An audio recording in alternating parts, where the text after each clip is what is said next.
And so, if you walked out of Hokum wondering what was really going on beneath all that airy atmosphere, the ending actually ties everything together in a surprisingly emotional way. On the surface, it feels like a classic haunted hotel story, but by the time it wraps up, it becomes clear that this was never just about a witch or a curse. It was about guilt and what happens when you either face it or run from it. Let's start with the witch because she is the film's most obvious horror element. Throughout the story, she's treated like this terrifying entity trapped inside the hotel, specifically in the abandoned bridal suite. There's local folklore warning about her, how she drags lost souls into kind of a hellish fate. But the key thing to understand is that the witch isn't really the villain in the traditional sense. She's more like a force of nature. She represents death or maybe even judgment, something that can be delayed or avoided for a while but never completely escaped. The real villain of the story is Mal, the hotel manager. At first, he comes off as harmless, even a bit goofy, but that's a facade. It eventually revealed that he murdered Fiona, a woman he had an affair with, after she became pregnant. Instead of facing the consequences, he drugs her and leaves her trapped in the bridal suit, effectively handing her over to the witch. And when Om starts digging into her disappearance, Mal doesn't hesitate to try and kill again.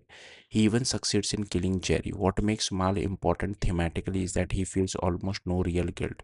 He lies, deflects, and doubles down on his action, and that's why his fate is sealed.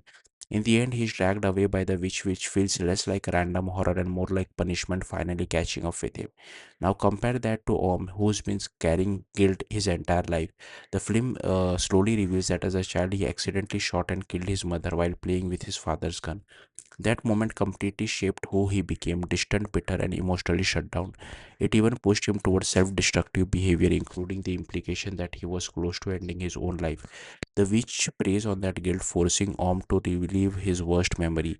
But instead of breaking him, this becomes the turning point. When he finally confronts the truth and expresses genuine remorse, something unexpected happens. His mother's spirit appears, and instead of condemning him, she forgives him. That moment is the heart of the entire film. It's not about escaping the witch through strength or luck, it's about emotional release. By acknowledging his mistake and truly feeling that guilt, Om earns forgiveness. And that's what allows him to survive.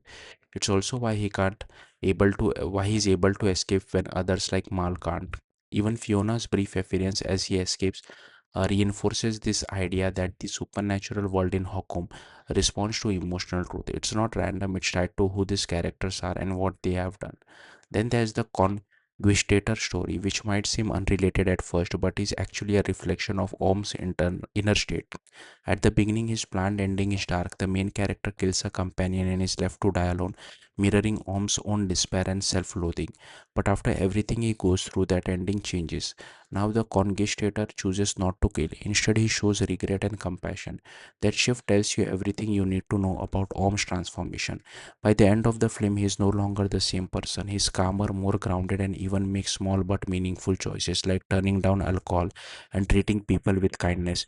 That shows he's finally moving forward.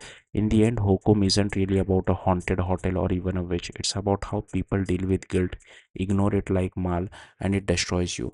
Make peace with it like Jerry and you find acceptance. But truly confront it like oh man, you might just find a way to live again. That's what makes the ending hit so hard. It turns a horror story into something deeply human. Thank you for watching. Bye.